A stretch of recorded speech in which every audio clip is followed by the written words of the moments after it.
Bonjour, bienvenue à tous pour ce nouveau temps de culte. Juste avant de nourrir la foule au désert, Jésus disait à ses disciples agités, « Venez à l'écart et reposez-vous un peu ». Pour nous aussi, le culte est ce temps de désert, le temps où on consent à se vider de ce qui nous encombre et qui remplit nos vies. Un temps de repos pour se refaire des forces, pour se retrouver en vérité, pour se placer devant Dieu. C'est un temps de grâce et d'attente, de paix et de repos auquel Dieu nous invite. Je vous propose de chanter le premier chant que notre organiste a préparé.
Louons Dieu.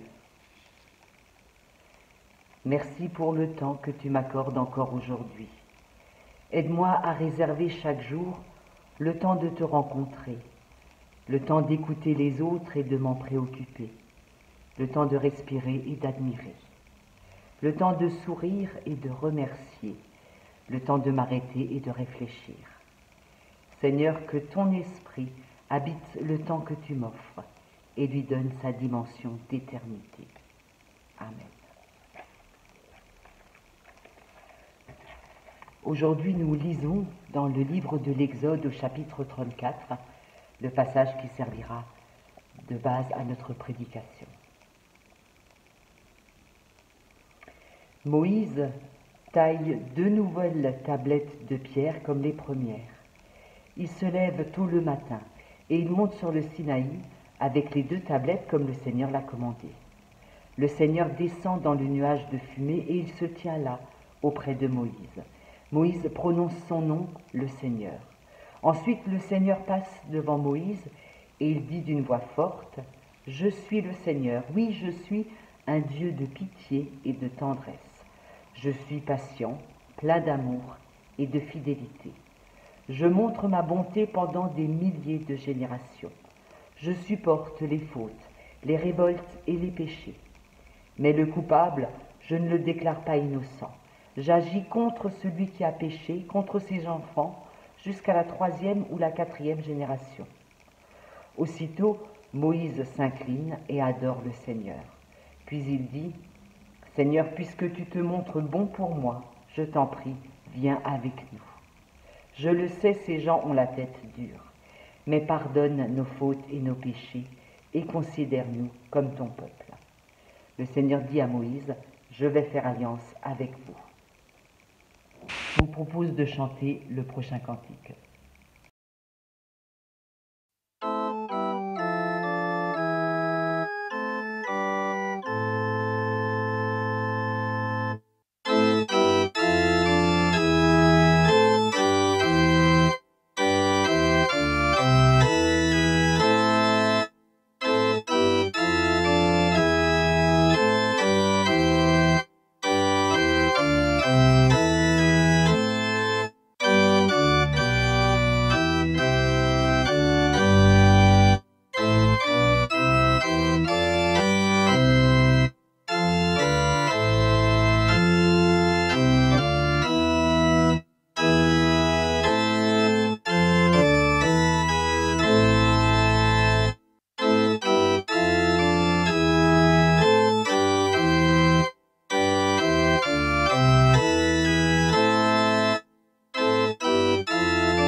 Qui est Dieu? Comment est-ce qu'on peut parler de lui? C'est une grande question qui, je pense, vous a titillé un jour ou l'autre aussi. Et dans ce chapitre du livre de l'Exode, eh bien, on a une très belle définition qui devrait nous suffire. Alors, juste pour remettre un peu les choses dans le contexte, on se trouve au chapitre 34, donc l'Exode, ils sont sortis d'Égypte depuis très longtemps, ils ont erré dans le désert, et là on se trouve au moment où Moïse retourne vers Dieu pour graver les tablettes. Les premières tablettes ont été détruites par Moïse parce que quand il est descendu de la montagne du Sinaï, là où il a reçu les tables de la loi, ce qu'on appelle habituellement les tables de la loi, il en est descendu, il a vu le peuple qui célébrait un autre Dieu, de fureur il les a cassés, et donc là on se trouve dans la deuxième étape où Moïse recommence l'opération en quelque sorte, où il va recevoir les nouvelles tablettes qui sont encore une fois gravées de ces 10 lois, ces 10 paroles constitutives du peuple des Hébreux. Donc je disais, on a ici une définition de Dieu et je crois qu'elle devrait nous suffire. On n'a pas besoin de plus, elle est fabuleuse, elle contient tout ce qu'il faut. Alors on nous présente ici Dieu avec des attributs, selon les traductions ça donne bon, miséricordieux, compatissant, clément. On appelle ça la formule de grâce, tellement ça ne présente Dieu que sous cet aspect de grâce. Et puis si on va un plus loin dans le texte, on a aussi cette formule qui dit je suis un Dieu qui pardonne, qui enlève, ou se charge, ou supporte le péché. Alors, il va falloir qu'on s'arrête une minute sur ce terme de péché, tant il est souvent utilisé et oui, le christianisme le trimballe depuis plusieurs siècles. Le péché, dans la Bible, c'est le fait de briser l'alliance. C'est le fait d'être séparé de Dieu. C'est en tout cas la définition que Martin Luther avait conservée et qu'il jugeait la seule valable. Donc, je vous propose de la conserver. Le fait d'être séparé de Dieu, c'est ça, le péché. Et c'est pas les petites saletés qu'on fait à ses voisins, aux gens de sa famille, c'est pas le croche-pied qu'on fait à son frangin quand il vous a agacé. Les péchés sont symptomatiques du péché. Le fait de faire des méchancetés aux autres, ça montre qu'on est séparé de Dieu. C'est des symptômes, si vous voulez. Et on nous dit dans ce texte que Dieu supporte notre péché, qui s'en charge et le porte avec nous. Moi, j'aime beaucoup cette formule et je trouve qu'elle est vraiment très parlante. Je disais donc, la définition qu'on a dans ce passage de l'Exode, c'est la seule valable. Et je crois que c'est la seule à donner chaque fois qu'on fait du catéchisme et chaque fois qu'on parle de Dieu. Il faudrait garder ses attributs. C'est la seule qui est bonne, je crois. Et si le christianisme, si les chrétiens s'en tenaient à cette définition, eh bien je crois qu'on n'aurait pas la même allure. Et on bénéficierait d'un tout autre crédit que celui qu'on a malheureusement trop souvent. Parce que ça veut dire que si on prend cette définition, si on estime que celle-là est primordiale et qu'elle surpasse toutes les autres, alors je crois que déjà notre manière de vivre, notre manière d'appréhender les choses, les êtres, eh bien c'est plus la même. Ça change radicalement les choses. Parce que c'est fini cet épouvantail-là qu'on dresse devant les gens en disant attention, Dieu vous surveille, si vous faites un pas de côté, il le saura et il y aura forcément une punition à la clé. Si on abandonne cette manière-là de présenter Dieu, je crois que vraiment ce sera plus du tout, notre discours sera plus du tout le même et ça peut, je crois, vraiment changer les choses. Parce que ce sera fini cette habitude aussi de se dire, quand il nous arrive une crasse, qu'est-ce que j'ai fait au bon Dieu pour mériter ça? Sous-entendu, je dois forcément payer ce que j'ai fait un jour, éventuellement, il y a bien longtemps. Fini les menaces, fini les craintes, Dieu est compatissant, miséricordieux, lent à la colère, plein de bonté. Oui, vous allez me dire, certes, c'est la définition qu'on trouve là-dedans, mais vous avez bien entendu, ça ne s'arrête pas là. On continue et le texte continue avec cette histoire de oui, mais Dieu est aussi celui qui retient, qui n'innocente pas le coupable, selon la formule qu'on trouve dans l'Exode, et qui même retient les fautes jusqu'à la 3e, voire la 4e génération. Et là déjà, là ça coince un peu, on ne peut plus vraiment s'en tenir seulement à la définition qu'on a reçue au début de ce chapitre. Mais si on y regarde bien, si vous avez entendu que Dieu retient les fautes jusqu'à la 3e et la 4e génération, vous avez aussi entendu que Dieu étend sa bénédiction sur des milliers de générations. Donc, voilà, ce n'est pas la peine d'être ingénieux en maths pour comprendre que les 3 à 4 générations qui supportent le péché de leurs ancêtres, elles sont forcément englobées dans cette bénédiction globale qui va jusqu'à 1000 générations. Alors, là, vous allez me dire, d'accord, donc,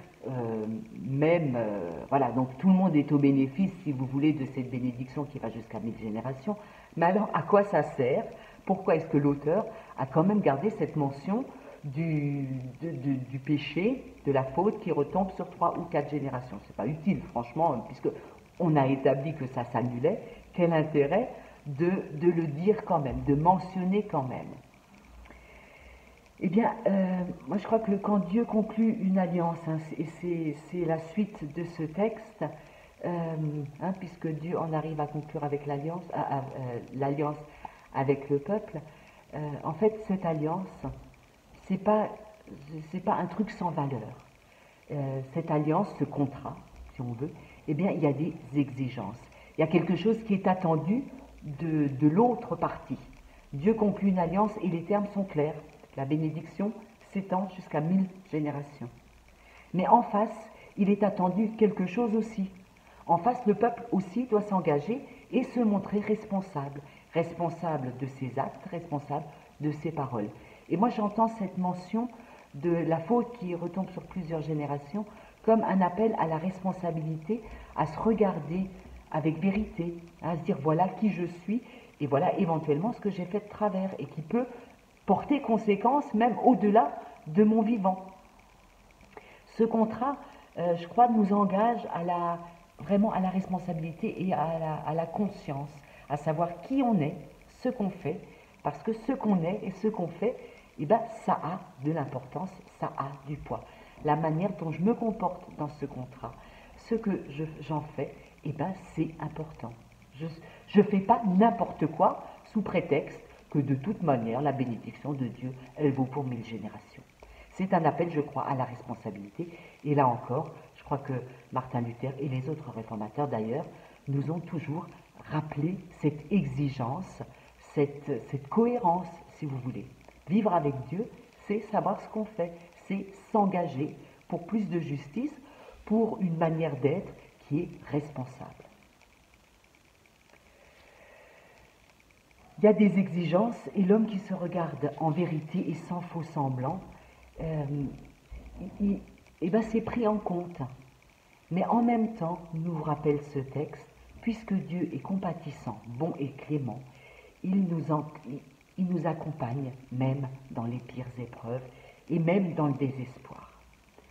Alors vous voyez avec cette formule de grâce, avec tous ces attributs concernant Dieu, voilà, on nous présente qui est Dieu. On nous dit, voilà comment il faut comprendre Dieu. Et c'est vraiment, vraiment à ça qu'il faut s'attacher. Et c'est ça qu'il faut retenir. Et c'est ça qu'il faut apprendre aux générations qui viennent. Et c'est ça qu'il faut sans cesse se dire pour échapper à sa culpabilité, aux reproches qu'on se fait à soi-même, à ces casseroles qu'on traîne. Alors oui, on apprend qui est Dieu dans ce texte, certainement. Mais on apprend aussi, finalement, qui est l'homme, qui est l'humain. Et comment Dieu agit pour nous. Et puis, ça me rappelle une formule de Paul, de l'apôtre Paul, dans la lettre qu'il écrit aux Romains. Il en arrive au chapitre 8 à dire, et finalement, qu'est-ce qu'on garde? Qu'est-ce qu'il faut retenir de tout ça? Qu'est-ce qu'il faut garder en héritage? Qu'est-ce qui est le plus important? Alors Paul d'abord commence à dire que dans tous les cas, on n'est pas séparé de Dieu. Quelles que soient les circonstances, quelles que soient les épreuves qu'on traverse, quel que soit l'endroit où on se trouve, Dieu est là. Et puis il finit avec cette formule qui est toute simple, et avec un tout petit mot qui change radicalement la donne. Il dit, Dieu, finalement, qui est Dieu? Eh bien, Dieu est pour nous. Ce petit mot pour nous, eh bien, ça dit tout, et finalement, ça reprend parfaitement, je trouve, cette présentation de Dieu telle qu'on l'a dans l'Exode. Qui est Dieu? Eh bien, Dieu, c'est celui qui s'engage pour nous. Il est de notre côté, définitivement. Il supporte même nos péchés, il les porte avec nous. C'est notre supporter, au sens sportif, si vous voulez. Dieu, c'est celui qui est pour nous. Et finalement, il n'y a que ça qu'il faut garder. Quelques annonces. Vous l'avez certainement déjà entendu, nous reprenons les cultes au temple le 21 juin. Voilà, donc c'est à ce moment-là qu'on se retrouvera au temple, qu'on pourra se retrouver physiquement. On vous enverra dans la lettre d'information les consignes précises qu'il faudra adopter, le masque, le gel hydroalcoolique, enfin toutes ces choses. Ce sera, plutôt que de vous le dire là maintenant, on va vous l'écrire, comme ça vous aurez le temps de lire et de savoir comment faire pour qu'on puisse se retrouver en toute sécurité. Le conseil presbytéral qui était réuni mardi dernier a non seulement choisi d'ouvrir le temple le 21 juin, mais a aussi décidé d'ouvrir le temple au public pendant l'été. Pendant un mois, du 15 juillet, c'est un mercredi, jusqu'au 15 août, qui est un samedi. On va ouvrir le temple donc pendant cette période pour accueillir les touristes, les gens de passage, ceux qui voudraient s'arrêter pour faire une halte tout simplement. Et nous avons besoin de permanents, de personnes qui sont là pour accueillir les touristes, les personnes de passage, les accueillir, éventuellement leur donner quelques explications sur le temple, sur la paroisse. Et donc nous faisons appel à toutes les bonnes volontés, toutes les personnes qui auraient quelques heures à nous consacrer. Voilà, il s'agit d'être là au temple, d'accueillir les gens et de permettre que cet accueil puisse avoir lieu parce que c'est important pour nous, non seulement que le temple soit ouvert, mais aussi d'avoir cette présence au milieu de la ville. Et puis, je voudrais vous remercier pour tous les dons que vous nous avez fait parvenir. Alors, il se trouve, là aussi, c'est le conseil presbytéral qui l'a mise en lumière, il se trouve que notre situation financière n'est pas très positive en ce moment. Alors, si vous le pouvez, envoyez-nous un chèque, faites un virement si vous le pouvez. Montrez votre soutien, s'il vous plaît, à la paroisse, parce que là, c'est pas mal tendu du côté des finances en ce moment. Merci d'avance à chacun. Et je vous invite à prier ensemble.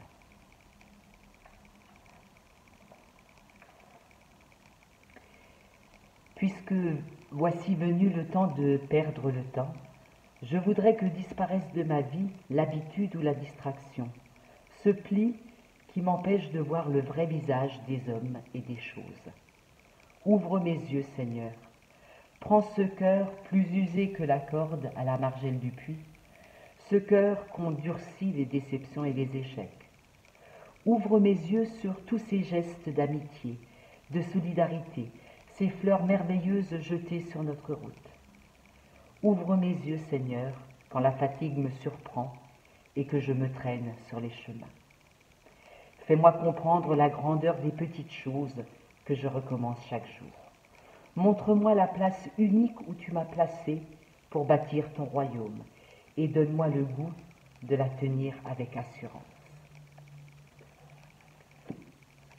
Et tous ensemble, nous te disons, Notre Père qui es aux cieux, que ton nom soit sanctifié, que ton règne vienne, que ta volonté soit faite sur la terre comme au ciel.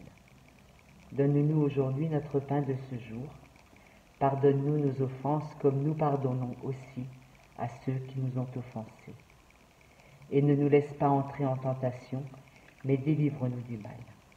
Car c'est à toi qu'appartiennent le règne, la puissance et la gloire au siècle des siècles. Amen.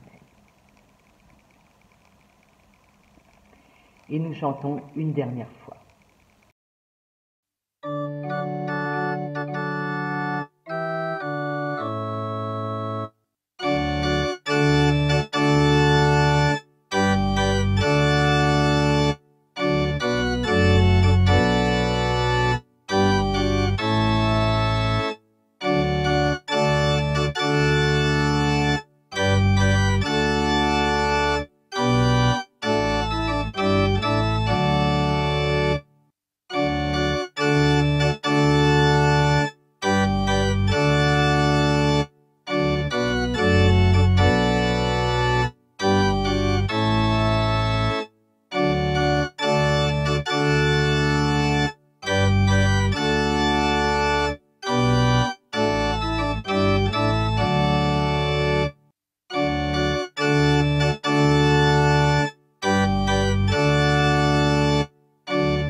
Bénir, c'est dire du bien de quelqu'un, c'est lui souhaiter du bien et faire tout son possible pour que ce bien se réalise. Dieu nous bénit, il nous accueille, il nous envoie, il reçoit et transforme nos vies tout entières.